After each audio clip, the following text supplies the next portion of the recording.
Welcome to Veterans Archives, where we preserve the stories of our nation's heroes in their own words and their own voices.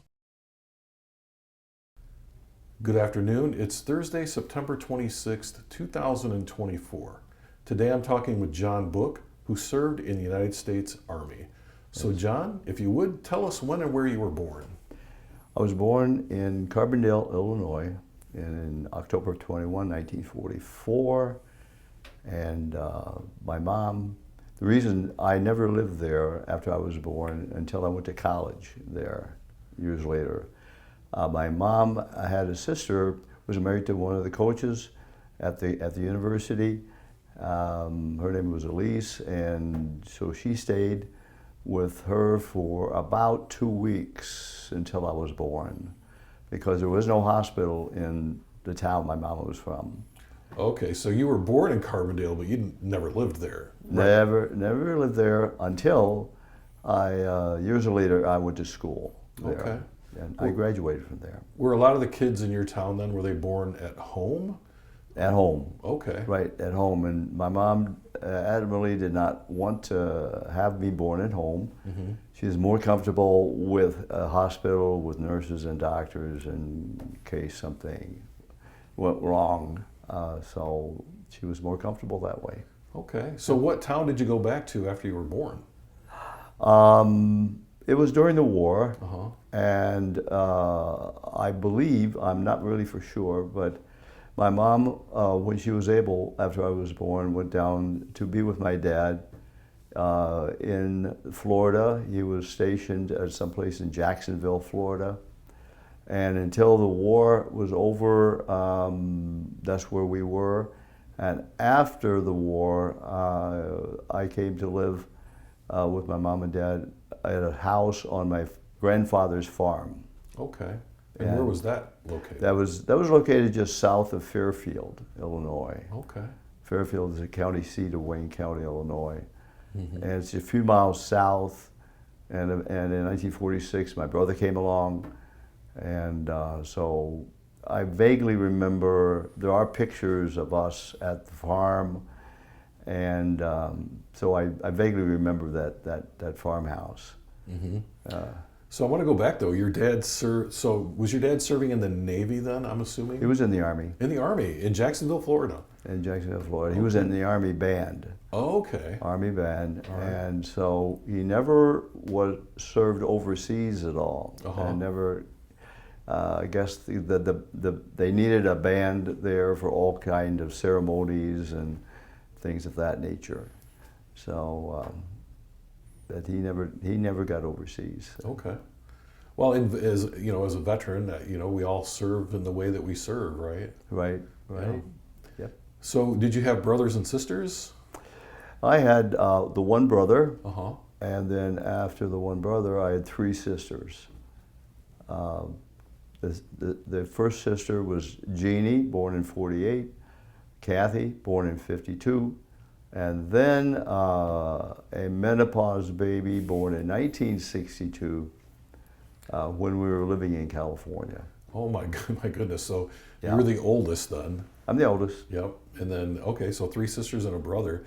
Now let's talk a little bit about your time on the farm. You say you don't really remember a whole lot about that. So about when did you leave the farm, or where did you go from there? Well, once I was ready for school, Mm-hmm. kindergarten, we moved into town, into Fairfield, and we rented a house just down the block from my grandparents. So that really worked out. I'm close to Grandma and Grandpa, Uh-huh. and that was very. And we had, by the time that occurred, there were three kids. Okay. There were three kids in the family. So we lived there from the time I was 5. So that'd be 49 to 53. Mm-hmm. And then after 53, my dad found a job in another small community, St. Elmo, Illinois, and we moved there. And we lived there for 5 years. Okay. When we think about your mom and dad, what's if you like when you think about your mom, what's like one memory you have of her? Well, she was a stay-at-home mom. She left. She had a teaching degree from Southern Illinois University, a 2-year teaching degree, and she taught for 5 years. By 1941, my dad got a teaching position as a music teacher in Fairfield, and that's where they met. And so he was just there in that 1 year. They met, they became engaged, and they got married. And during that time, teachers, male teachers, were allowed to stay on until after the school year, and then they went into service. Okay. So they got married in July 1942, right after school was out and before he went into the service. So he went to basic, I think, at Camp Stewart, Georgia, and then when my mom could go and be with him, she went there and she worked for the quartermaster. She was a great seamstress, and you know, doing all kinds of things, you know, on the uniforms and other things, having to do with being a seamstress. And she could really work a sewing machine very well. Yeah. Sounds like she kept busy while your dad was keeping busy, right? Yes, she was busy and he was busy. And then in October of '44, during the war, I came along. Okay. But so she went back, you know, to Illinois. I don't know exactly when she went down to meet him, if it was, but she had to go back to have me, and then went back to be with him. Okay. Yeah. And so kind of the same question about your dad. What are some things you remember about your dad? Well, he was a music teacher, and he was a very good music teacher. After the war, he went to get a master's degree at his university. It was Illinois Wesleyan University in Normal, Illinois, right next to Bloomington. And it took him 10 summers to get this degree. And so he was busy with the kids, teaching them the instruments and being a band director and concerts and parades and all this stuff. So he was quite busy, but he did spend a lot of time with us. He wanted to make sure that we would at least experience music in the household and learn an instrument. So we all had a different instrument. I had the clarinet. My brother had the trombone, which was my dad's instrument. My sister Jeannie had a flute. I don't know, Kathy, she came along in '52. I'm not really for sure if she had an instrument or not, but my youngest sister, born in '62 in California, is the only sister that followed in my dad's footsteps. And she got a master's degree from Eastern Illinois University. And she just did retire herself after 37 years being a music teacher. But you never really retire if you're in the music business, if you're a music teacher, because after that then comes, you know, giving lessons and filling in as a substitute teacher when you need it, when they need you, and all that. But he was a very, you know, kind dad. He treated us very well, and it's always hard for him to say "I love you," and he wasn't really, you know, the hugging, you know, caring kind of dad, but he was kind and always, you know, spent time with us. So you knew he loved you, even though he didn't. Oh yeah, I knew he loved us. Yeah, he took very good care of us, and one thing he liked about having his two sons is they could help him with the yard work. Right.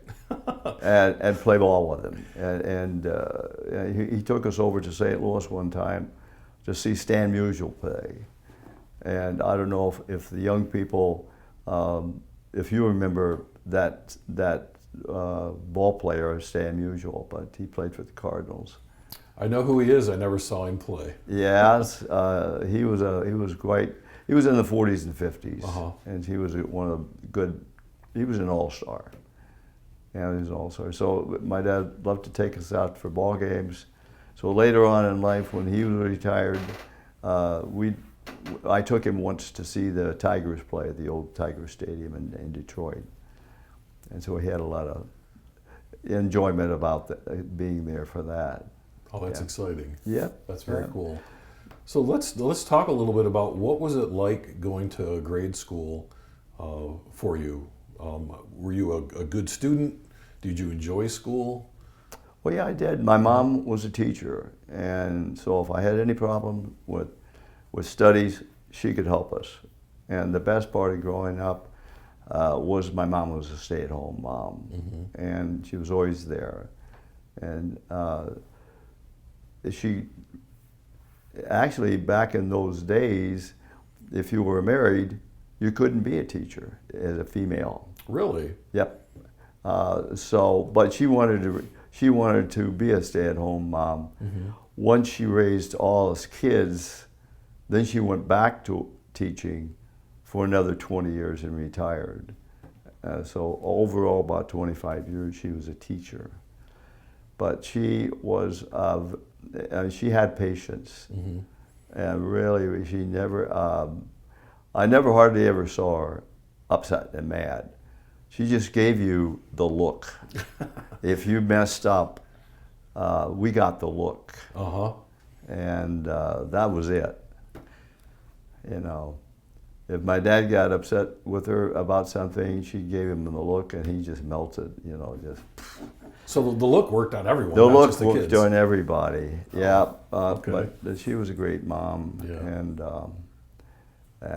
we all went to church together, and they were a very faithful family, and all that. So. Well, as you moved through your educational career and you got into high school, did you play sports? Were you in the band? What kinds of things did you do in I high was school? in the band, of course. I was Right. in the band. And in St. Elmo, when we moved from Fairfield in '53, it was a small town. And junior high and high school were in the same building.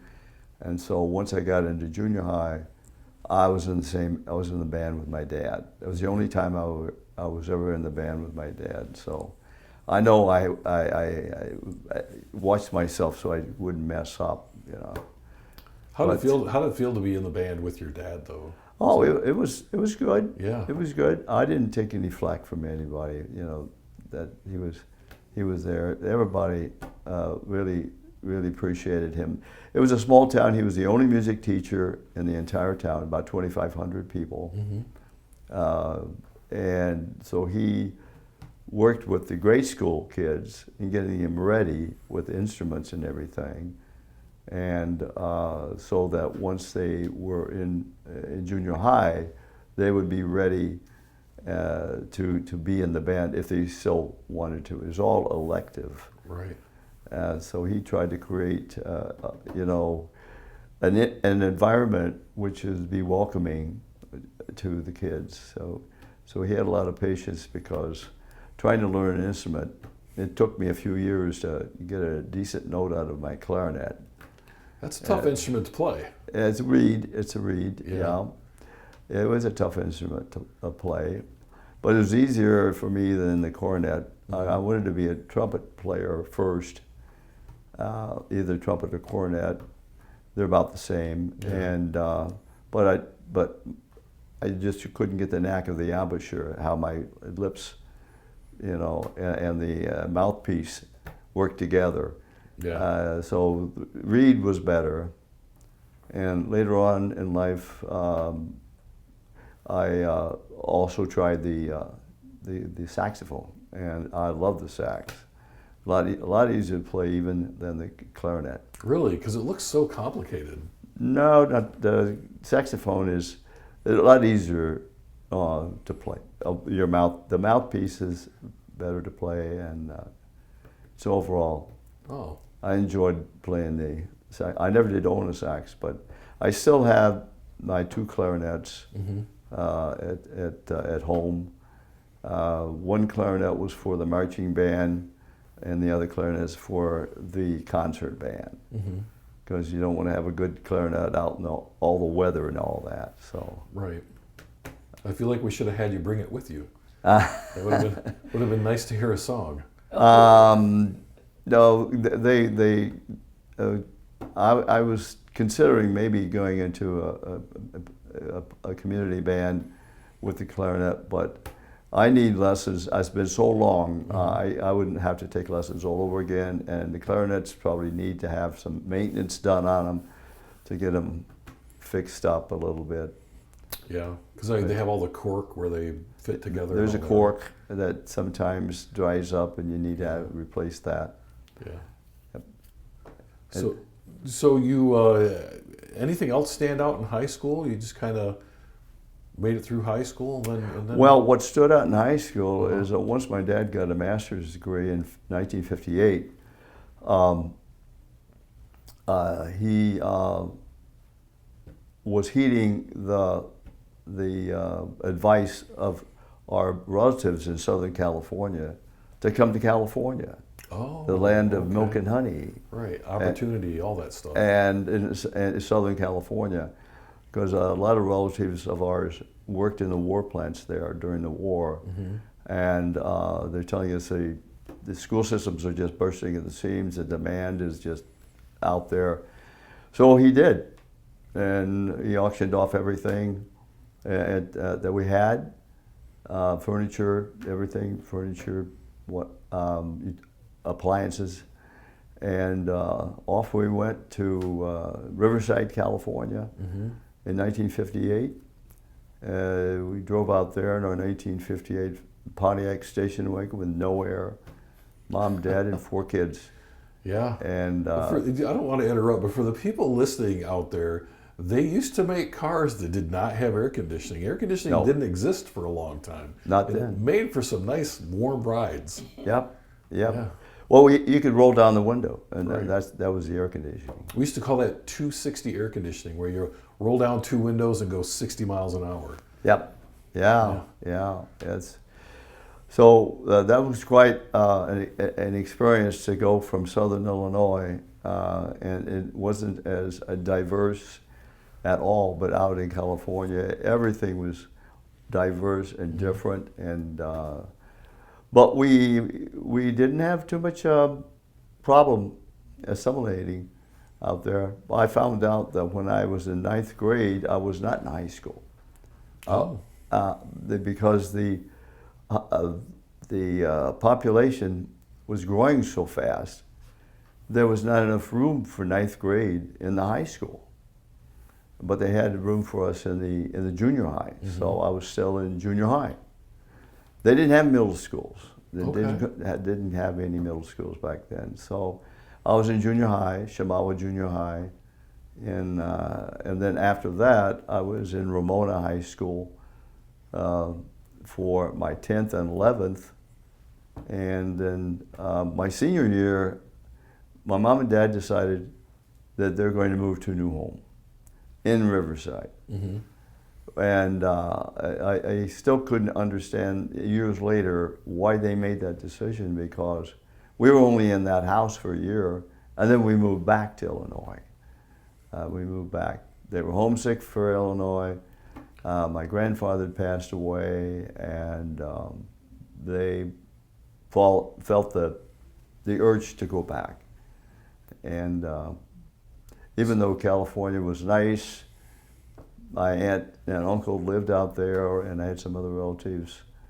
And but anyway, that was my high school experience, is just adjusting to all the things going on.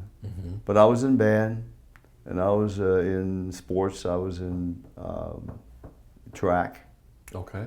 And I did a little football, but I enjoyed track better because I could run. You know, if I ever got in trouble with anybody, I could run. I could run. But I did all types of running and track and 440 relay and sprints, and nothing long like cross country or anything like that. I did the broad jump. That's what they called it back then. Now they call it the long jump. I did tried my hand at high jump, but track was okay with me. Yep. So you enjoyed that. Yeah, and I was the way they organized the high schools out there. When you went into high school, you had certain programs you can get into. If you just wanted a degree, that's it. There was a curriculum for that. There was a curriculum for people going into trade schools. And so some of these students already knew exactly where they were going. And then there was college prep. And so I was in the college prep. And so I had to take a foreign language, and it was Spanish I chose because, well, I'm in California. Southern California, that's a language you probably need. Yes, right? Yes. But my Mexican-American friends, my amigos, had as much trouble because they don't speak Spanish. They don't speak Castilian Spanish. And what's taught in schools is Castilian Spanish, the way they speak it in Spain and South America. They speak a slang. And so they had as much trouble as I did learning Spanish. Okay. But they had better accents than I did. Right. Yeah. They had that going for them. That was, yes. But I had 3 years of Spanish, and of course I don't hardly know anything, any Spanish now, because if you don't use it, you'll lose it. Right. But, so did you finish out high school in California? In then? California. Okay. I was out there just long enough to go to 4 years of high school. Got you. And we had the graduation. We had like 600 students in the graduating class. A lot bigger than the school you came from, right? Oh, yes. Oh, that little school I came from in Southern Illinois. Yeah. So we had that, and there was a special program that the city opened up all the movie theaters, and we basically had an all-nighter at the community center downtown with dancing, and I was playing cards with my buddies, and then we went to see movies. And right after this all-night party, my dad and I and my brother got into the car, and we headed back to Illinois, and leaving my mom, who was pregnant, and my 2 sisters. Because my dad took that summer and checked in with all of his college buddies for an opening for a job. Yeah. He was checking to see where the openings, and he found one in Urbana, Illinois. So guess where I went to school? University of Illinois. Okay. The Champaign-Urbana. So after he found the job, I stayed with my grandmother, and she was a widow, and to do things around and keep, take care of her and be company for her and do odd jobs for her. And my brother and my dad went back, sold the house. My sister was born in Riverside, and arranged for a moving, a van to get all of our stuff and move to Urbana. So that was quite a summer. That sounds like a busy summer. Is that, a very busy summer. Yeah, and my sister was born August 19, and I think about 2 weeks later, they were on the road again with a '58 Pontiac with no air. But every summer we came back in that car to visit the family in Illinois. Yeah. We'd leave at midnight to go across the Mojave Desert because it was a little bit cooler at night. And then by the time the sun came up, we were in Arizona and then New Mexico. We'd stop in New Mexico at a motel, and then Tulsa, where my dad had a cousin, and then from Tulsa into Southern Illinois, the next day. So those were our summer trips. And Route 66, those were when the interstates were just being built. Right. They're still being built. So the trip was partially Route 66, partially the interstates, and then partially detours. Mm-hmm. So A lot of miles on that 58 Pontiac. a lot of miles on the Pontiac. Yeah. Yeah. So it was, we eventually got newer Pontiacs, but my dad really loved Pontiac. It sounds like it. He really was a Pontiac person. My dad was an Oldsmobile guy, so Yes. I can relate. So you all end up in Urbana, Illinois. In Urbana, in a brand new home. And you head off to, well, really head off to college. You just go to college, right? I went to college. I stayed at home for 2 years, Uh-huh. and I was in the band there at University of Illinois, marching band, the concert band, what they call first and second regimental bands, very military type bands. It was a male only bands. We did not have any female in our band at all. So no co-ed band. That was not a co-ed band for sure then. No. Yeah. Well, there were bands at that time that had females, and we made fun of them. So, Yeah. but I was in the U of I marching band for 3 years, and the highlight of my marching band career was in 1963. We won it all, and we went to the Rose Bowl. And Wow. JFK was assassinated in November, and so they delayed our last game with MSU, and so it was between us and Michigan State as who's going to go to the Rose Bowl, and fortunately we went up to Michigan State on the train, and I was in the pep band.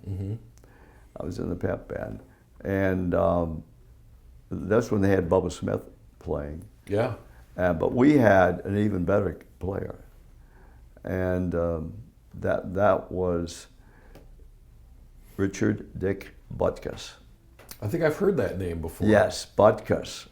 And as the old saying goes, to win games requires a good offense.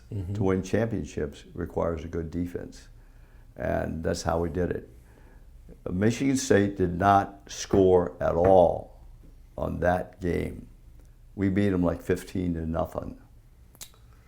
Well, as Yes. a Spartan fan, that's a sad day for me, but I you must know. have been really excited. Oh, we were excited because we were on their home turf. Yeah. It was real grass. And at the end of the game, the pep band went down to the field, and we had a whole bunch of boosters behind us. Of course, they had been drinking a lot, and so they were really looped. Yeah. But we marched across the field triumphantly, and then back to the train, and then back home. Uh-huh. But it was, and we went. The band went out. We had our winter uniforms, and that we never had any lightweight uniforms. So when we were out, we stayed at UCLA practicing for the parade and the game. And so when we stepped off at the parade in the morning, I think it was around 8 o'clock, it was around 80 degrees. And that's hot for Pasadena at that time. Right. Because it's usually a little bit chilly in the morning. It's a little bit chilly there in the, right. Yeah. And it does get cold in California during the wintertime. It's not like Florida. But it was warm that day. And so we stepped up. And it's 5.5 miles, 2.5 hours. Then we had a box lunch and then bussed over to the stadium. And we played the Huskies and we beat them. So It's an amazing year for you. that was the highlight of my marching band career right there. But I had another year, I was in the marching band. Okay. But after that, I transferred down to Southern Illinois and finished up at Southern Illinois. So what did you get your degree in? My degree is accounting, finance, Okay. and I started in engineering at U of I, but then they had a terrific way of vetting everybody. And so you got a pretty good idea. They didn't want to waste your time or Right. their time. And so I went into general studies, and then the counselors kind of directed me toward the School of Business. So I wound up there. And So you graduated in 64? I graduated in '67. Oh, 67. I lost some credits because I changed schools. Yeah. But all of 1966, I went solid the whole year, summer school, and because my deferment was for 5 years, and I was afraid that I was going to be drafted, and I wanted to serve my country in the way I wanted to serve it. So I sat down with Army Audit Agency and Air Force Audit Agency because they had a program that they will train you for 6 months. Then you are drafted, go in, do basic, and they will attach you as a military auditor out of basic. That didn't happen. They couldn't get me attached to them, even though they had quite a pull. Right. But so they got me in the finance corps. Okay. But I did. I go through basic training at Fort Leonard Wood, Missouri, at a pretty good time when it wasn't too hot. It was a fall. Well, let me ask you this though. So really, for almost your whole life at this point, you've pretty much been very close to your family. Very right? close, yes. And so you get on the bus, I'm assuming, to go to Fort Leonard Wood. What was it like when you stepped off that bus into basic training? What do you remember about that? How'd you feel? Well, I was feeling, what's going on. I didn't know exactly what it was going to be like. Nobody ever, but everybody was good. I mean, I tell you, the drill instructors had a big job ahead of them because this was in Vietnam, and there wasn't a all-volunteer army, and so they had to train so many troops to go over there.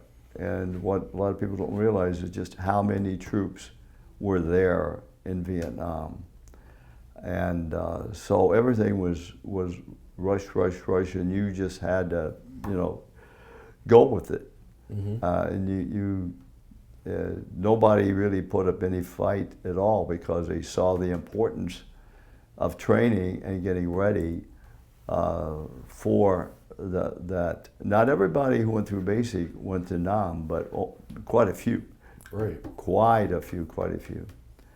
But it was, I was young, and some of the recruits there were a little bit older, and some were married, and so they're a little bit out of shape.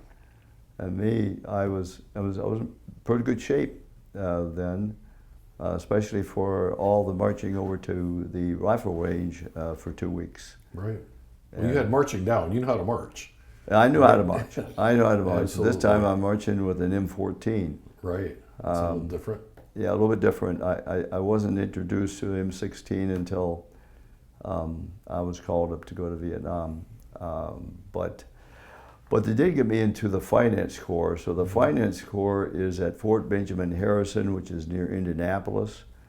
And that's where all the administration and military occupational specialties are. And they have a lot of people from all branches that are going there. A male and female. The first time I ever saw a female Marine was at Fort Ben Harrison. And they had foreign officers there too.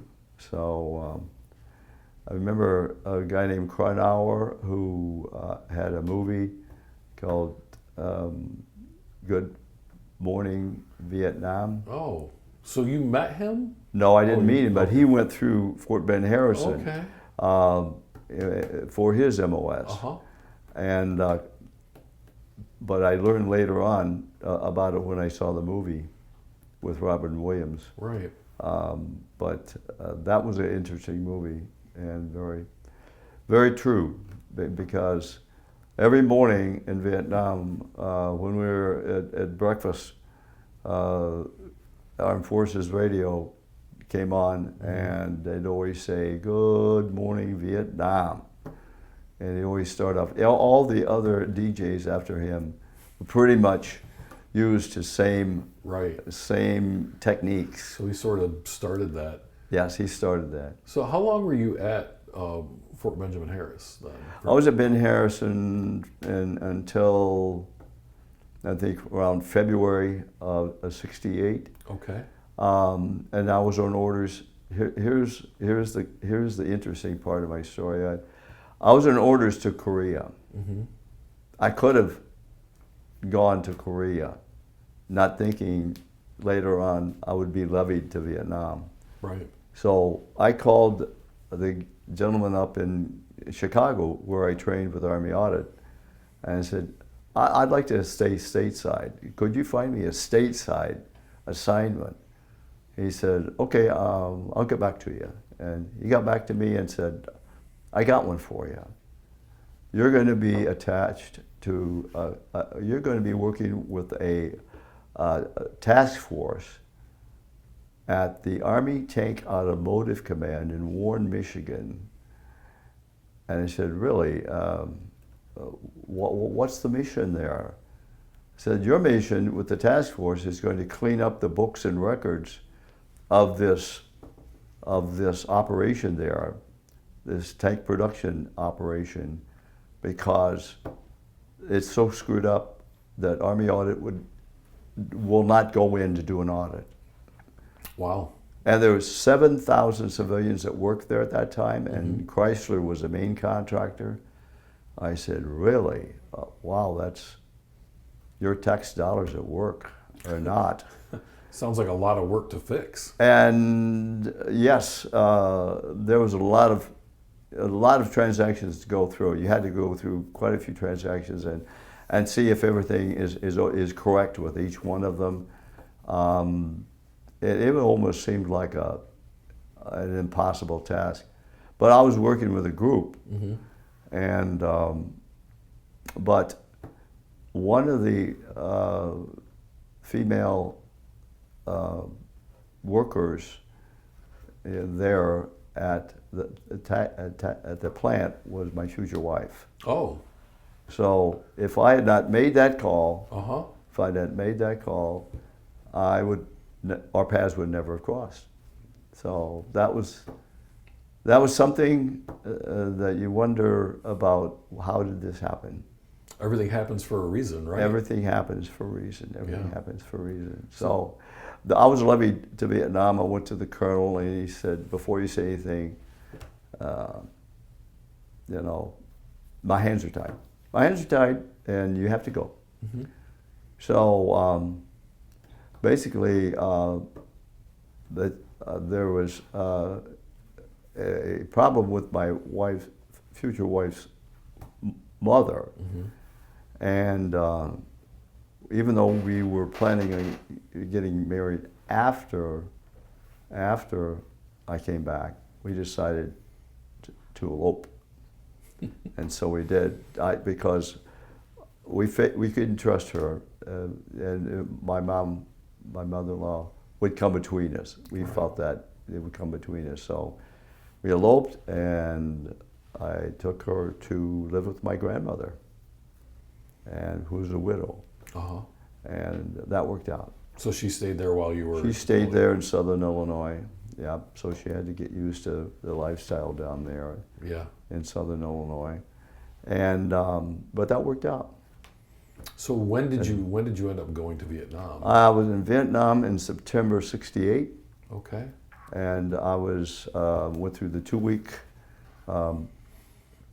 in-country training. And I was assigned to the 9th Infantry Division, which was activated it was deactivated after the Korean War, but they were reactivated for the Vietnam War because they had a mission it was working. They worked out of Saigon first, but then they were sent down to the Delta near Canto and Mito, brand new division headquarters. They had about 22,000 troops. And so I did in-country training at the old camp, which was quickly going back to jungle. Right. And there was about a dozen of us in a big leaky tent. And I remember that, and sleeping on the floor and whatnot. But then we went down to the new camp, which didn't have any post-water or power at that time. And I was assigned to an administrative company down there. And I and another guy was responsible for one of the most dangerous jobs at the camp. That's officers' pay. That can be a minefield, can it? It's right, because if you cannot screw up anybody's pay, especially an officer's pay.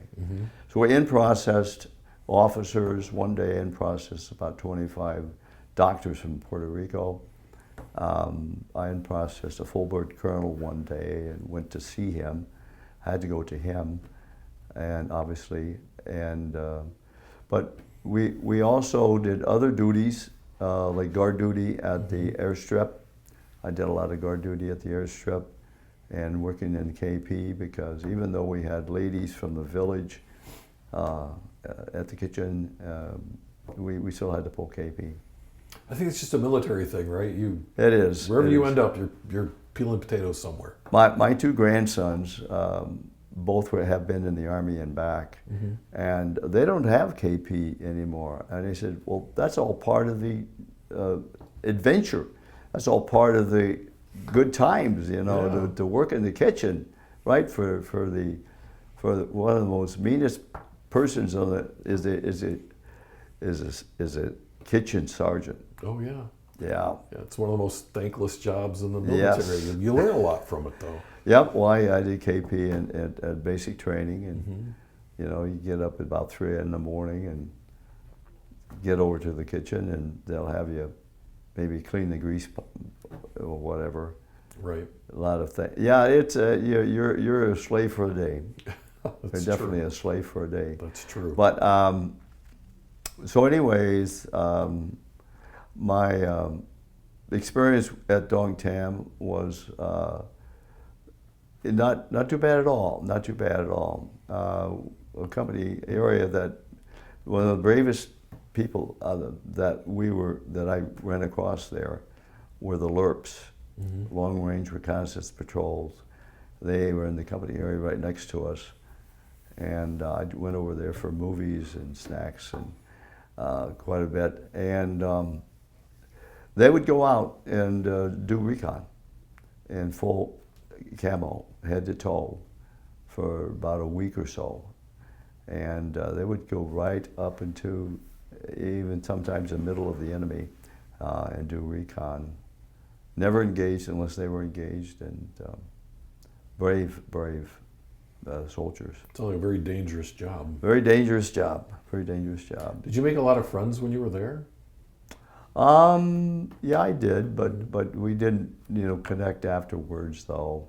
But they made a lot of friends. Yeah.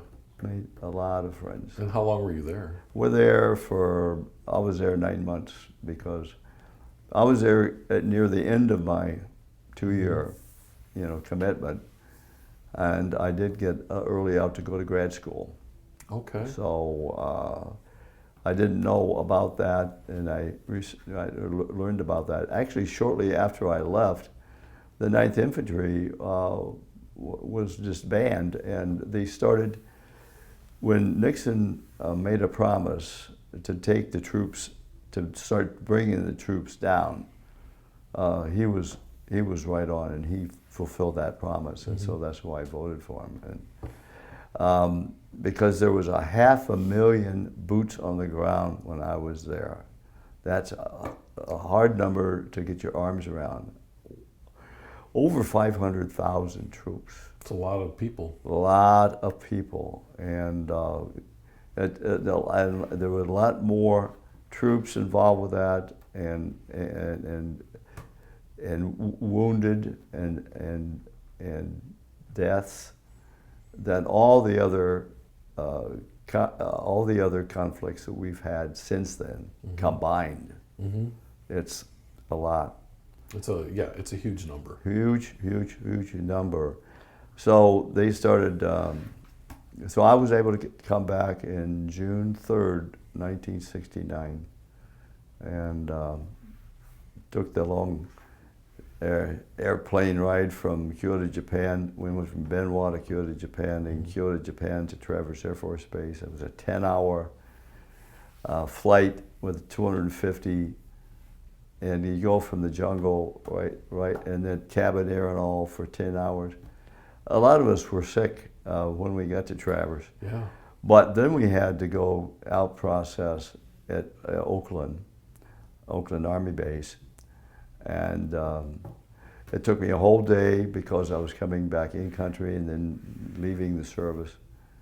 And so around midnight that day, I finally got onto a bus and went down to Fresno to meet my family.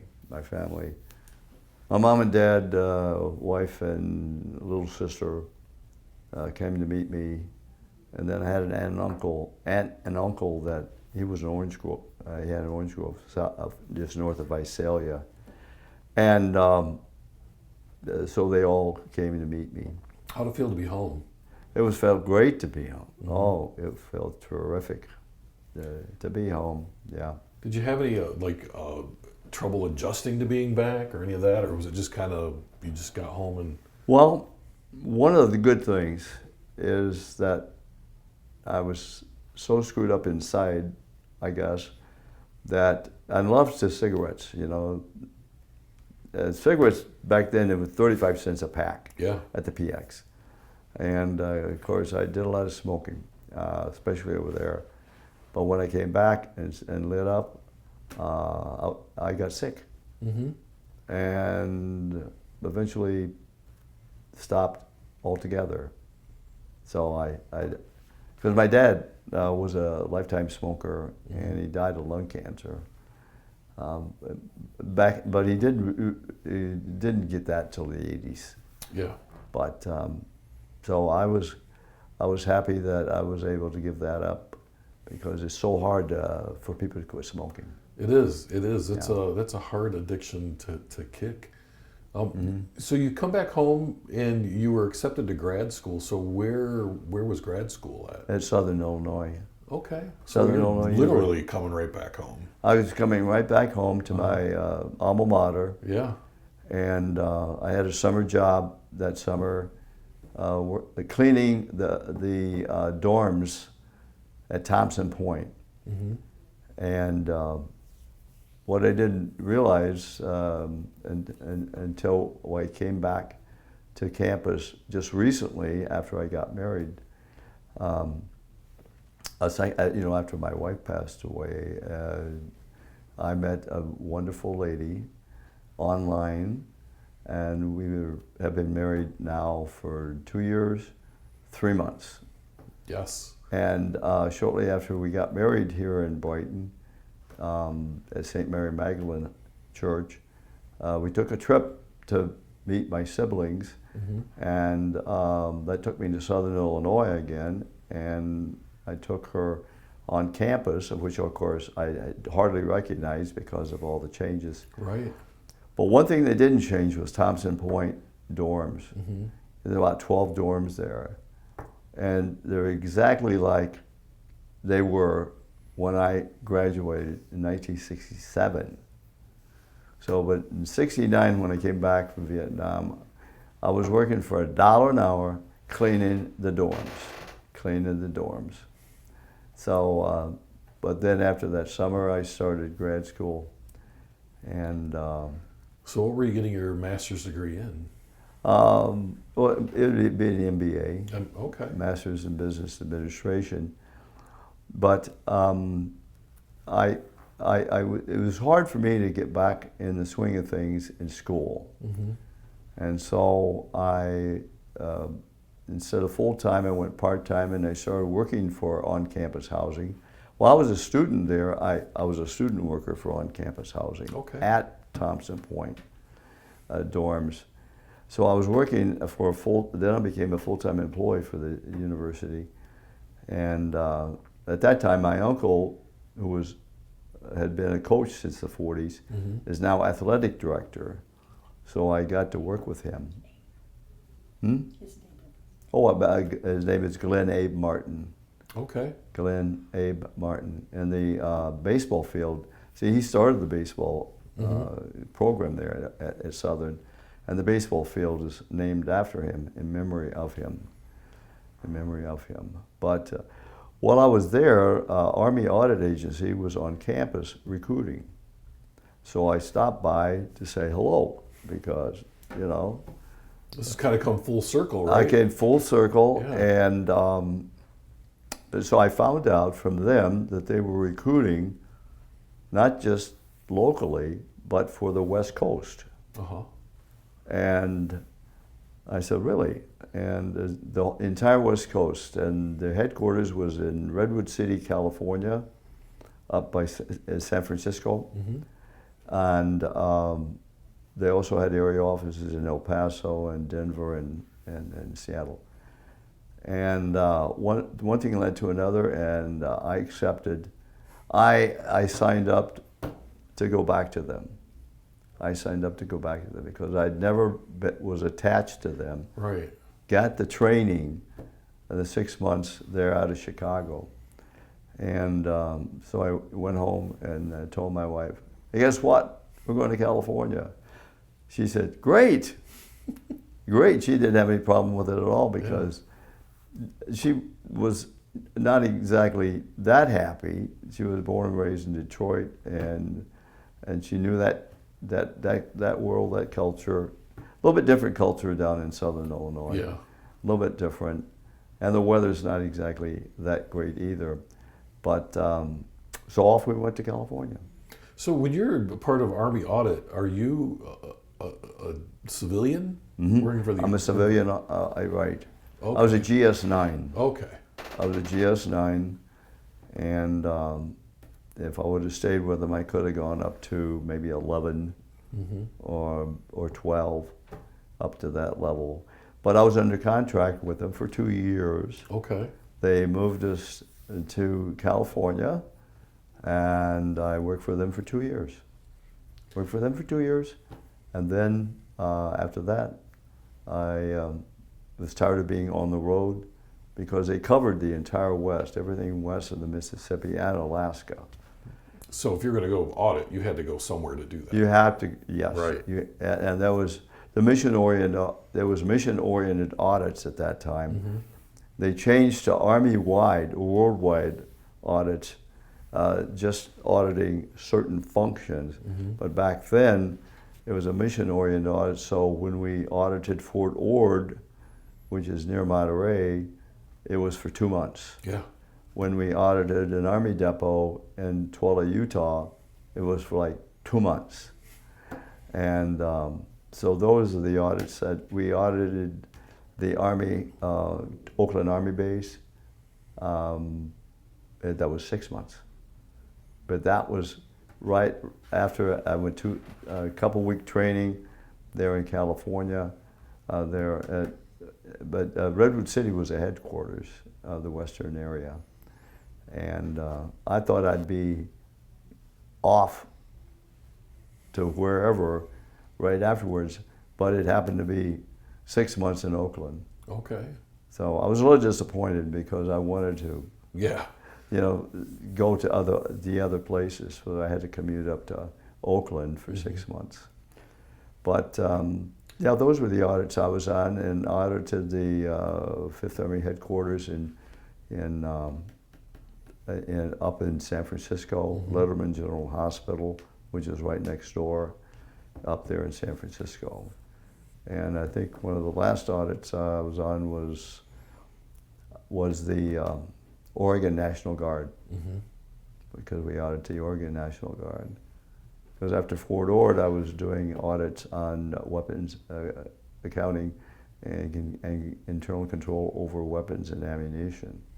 A lot of armories were being broken into back in those days. And so we had to tighten up internal controls and everything over that. So Oregon was a beautiful place. And I was in a lot of different armories up and down that state. But then after that, 2 years, we decided, well, it's time to buy a house, start a family, and get into debt. Yes, that's very important. Very into that's the American way. Right. So where did you go? I went to work for the state of California for 2 years. Okay. Sort of like a transition Yeah. job. And we settled in, we had an apartment in San Mateo.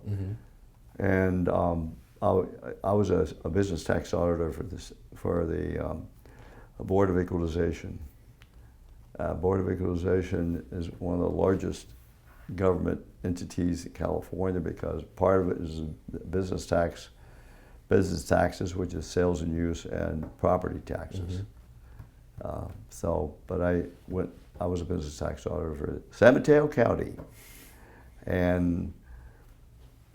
but after that I switched to retail, and then eventually got into manufacturing, and started grad school again at San Jose State University. Okay. Yep. So, but I wound up being 18 years in the San Francisco Bay Area. Oh, okay. So you stayed there for a while. We stayed there. We stayed there for a while. I had 2 daughters. One born in '72, and in Hayward, California, she was born.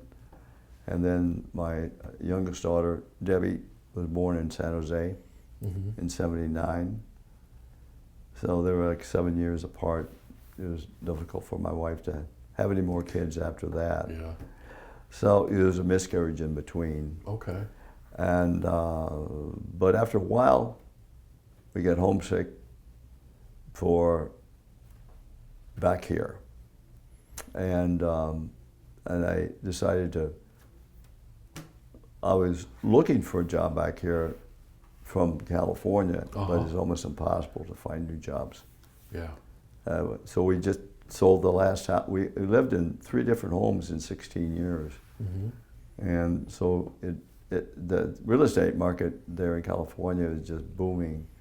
Yes, you probably didn't have any problem selling your homes. No, I didn't have any problem at all. I didn't have to worry about staging it or marketing it.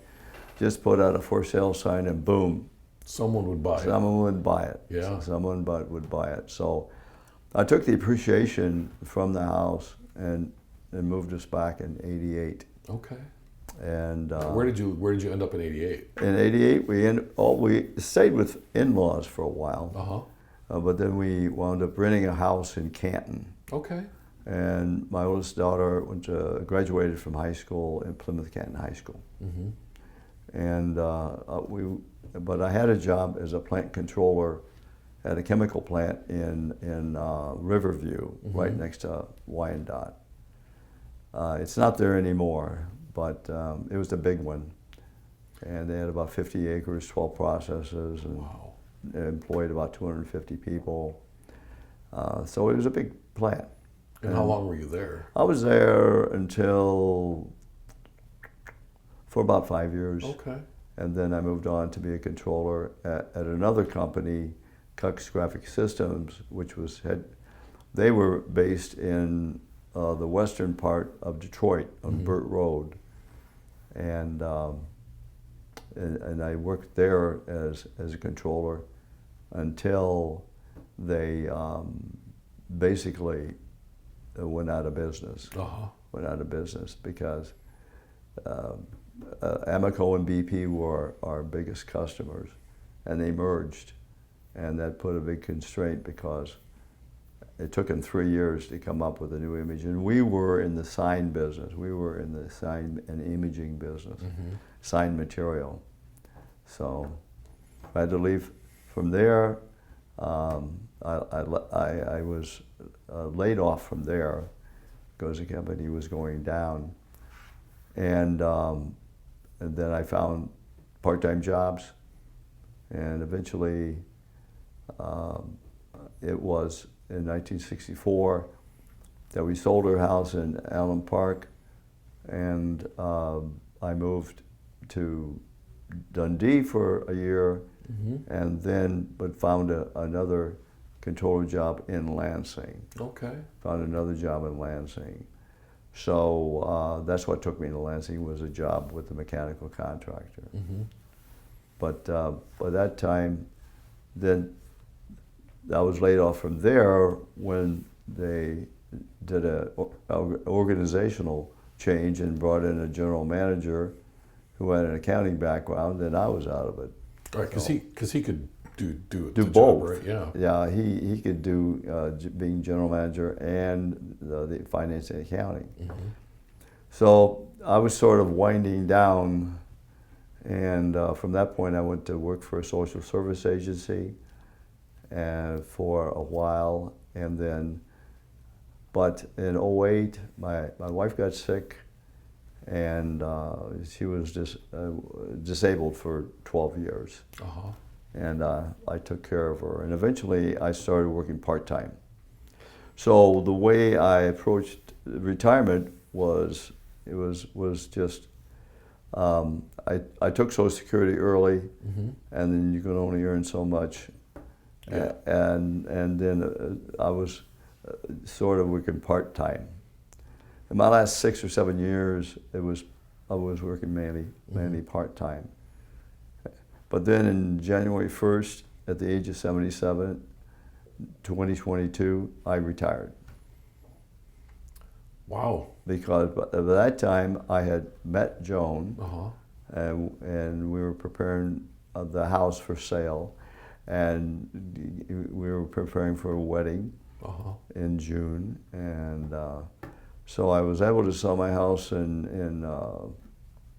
my wife passed away in March 9, 2020, not from COVID. Right. What was her illness, if you don't mind my asking? Well, she was had a variety of medical issues. One was she was insulin-dependent diabetic, and then in '08 she got collapsed and got Guillain-Barré, which is a neurological condition. Right. And it took 6 months of 3 times a week physical therapy for her to get back, and learning how to dress, take care of, walk, function. But she was saved from being permanently paralyzed because they got it diagnosed fast enough that she got infusions of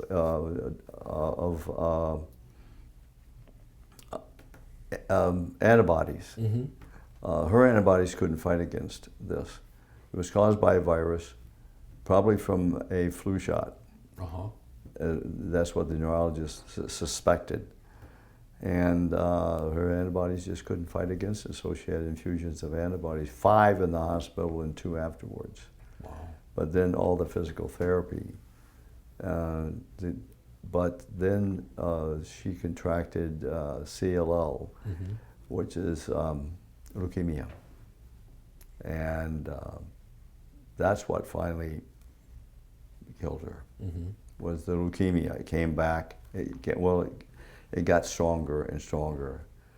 And she was in the hospital for 2 weeks, about 7 transfusions, which caused blood clots, which caused major stroke, 2 major strokes.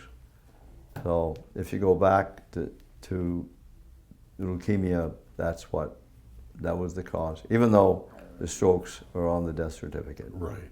Right. Yeah. How long were you married? 51 years. It's a long time.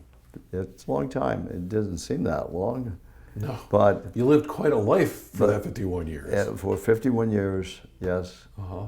Yep. And then what about your daughters? What do they do? Well, my oldest daughter is a mortgage banker Mm-hmm. for John Adams Mortgage Company yeah, out of Southfield. Okay. And they're owned by Real Estate One. Mm-hmm. So Real Estate One and them, they work together. She's working out of her house mostly. She lives in Westland. Ever since COVID, more and more people are working out of their homes. Oh, yeah. Yeah. So she's working out of her home. She goes into the office for meetings, Mm-hmm. but most of the time she's working out of her home. Then my youngest daughter is working in medical records. She has an associate's degree in medical building and coding, Mm-hmm. and so she uses that education to take care of all the medical records for about 20 cardiologists. And she's working with the hospital, the new hospital in East Lansing, the McLaren. Yeah. Very familiar with that. Right. Yeah. Yeah. She thought she would be. They would transfer her department to the hospital, but she's not working there. She's working in another place in East Lansing. But she is working in cooperation with the hospital. Okay. She communicates with all the cardiologists and everything. So she and another person that helps her in the medical records. So it sounds like both kids took a little bit of what you do. Mm-hmm. Took a little bit after you then. So I guess it gets a part of my DNA Mm-hmm. because I like working with numbers. I was very good in math Right. and all that, you know. In high school, I was kind of a dork, but because, you know, I was more concerned with my education. I really loved math. Yeah.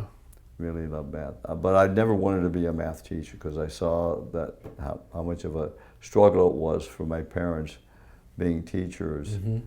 And I didn't think I would be that great of a teacher. But I was a mentor to a lot of people that worked for me.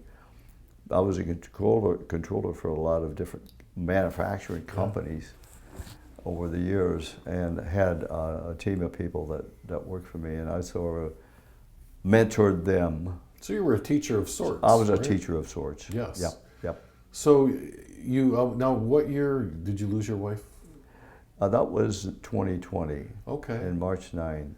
Just as COVID was beginning Yeah. to really, the lockdown on everything just became a lockdown. Right before the world shut down is what we say. Yeah, right. Yeah. The world was shutting down, and it was a pretty bad time Yeah. to have that happen because I was pretty much shut in. Right. Now you're really alone. Right? Because you don't have your wife and you really can't go and do things either. No, at that time. Yeah. Yeah. So it was. I was looking for somebody. So let's I was talk looking about for that because we can't see her on camera, and she hasn't really talked a lot. Which is, so tell me what happened. Well, you said you met somebody online, but there's more to the story than just that, right? Well, yes, there is. She and I both signed up on CatholicMatch.com. Uh-huh. Because if anybody I was looking for, my number one reason, the number one aspect of a spouse was faith, Mm-hmm. strong faith. And so that's why I looked in this versus, Match.com or eHarmony. Right. And I did date a lady down in Ohio, but Mhm. nothing was going there. And then my subscription ran out. and I thought I was going to be cut off, but I saw that I wasn't, and then I saw this lady from Brighton pop up on the screen, and her name was Joan, and I especially saw a picture of her on a John Deere tractor. Well, And that I said, I got to meet this lady. yeah. I've got to meet this lady. And so I think she said something to me first. I wrote you. Yeah. She wrote me first, and then I wrote her back, and then I said, I think I'm going to be cut off any time now. So I sent her my phone number and my email address, and we connected, and we set up a meeting, which was halfway between Brighton and Lansing and Fowlerville. So we met at Fowlerville Farms for lunch, and it turned out to be a 3-hour lunch. It's great food there too, by the way. Oh yes, It's yes, great food there. yes, very good food. And so we had our lunch, and we talked, and I really felt something from that first time. And I think that was on a Thursday. It was November the 4th. And that'll always be, an important date. Yeah. An important date, not just election day, but an important day in our lives. Yeah. And then the next date was Saturday Mass at St. Mary Magdalene here in town, Brighton Township on Old 23, and while we were there, just around the corner inside the church, walked a familiar face. It was Father Paul Erickson, and he was at St. George's in Lansing, which was my parish, and I knew him right out of seminary. Yeah. I knew him right out of seminary. He's recognizable because he has a big bushy beard. Big bushy beard. And I said, Father Paul, what are you doing here? And he says, well, I work here. I said, oh yes, that's right. I see you're working, yes. And so that was interesting. But 3 weeks after we started dating, I asked her to marry me. What did I say? And she said, what'd you say?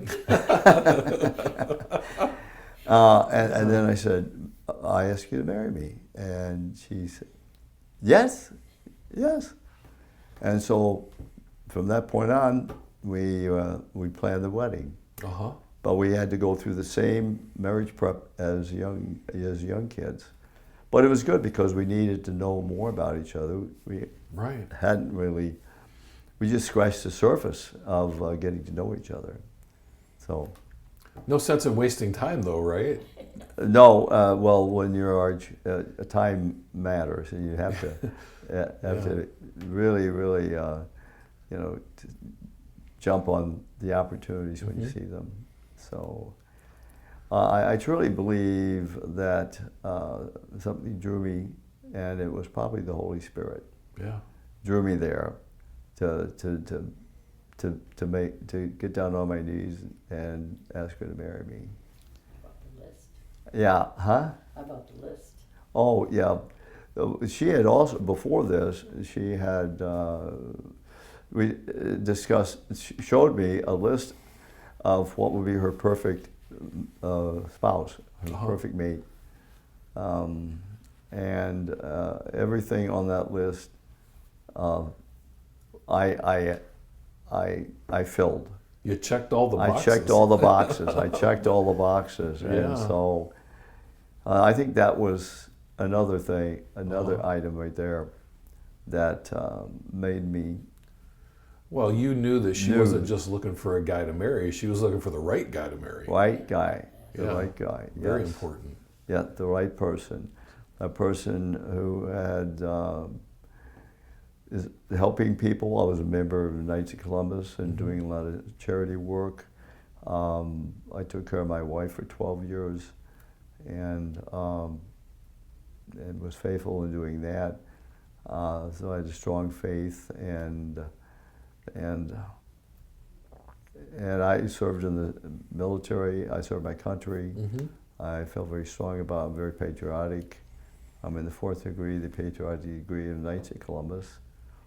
I was in the Honor Guard for 20 years.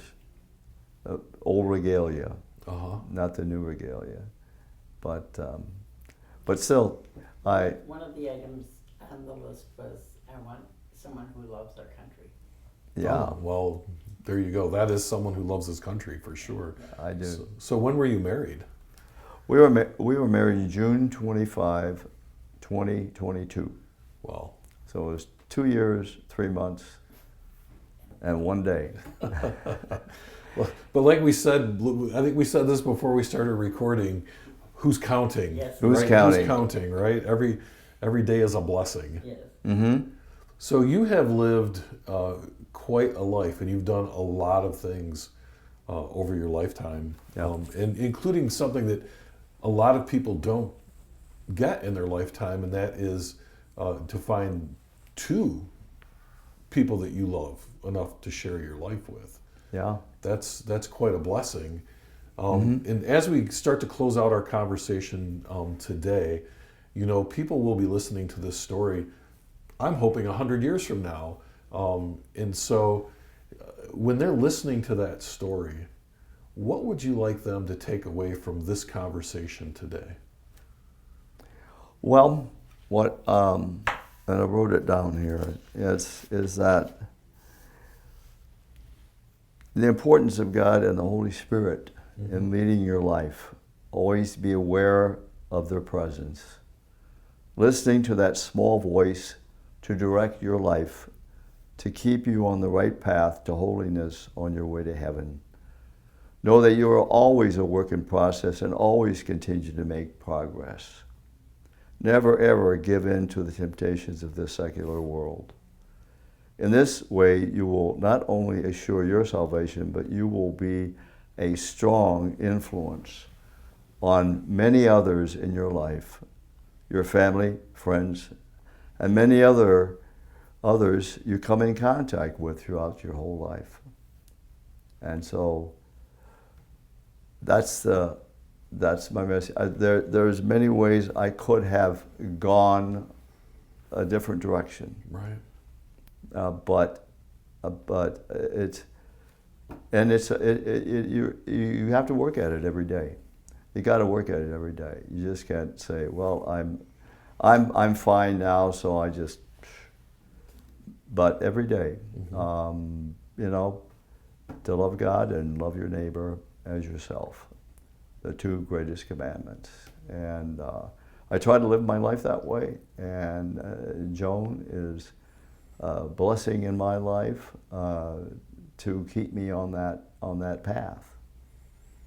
So that's it. Do you want to mention about turning Catholic Well, during Catholic? oh yeah, I'm a convert, and I converted to the Catholic Church in August of 1966 while I was still in college.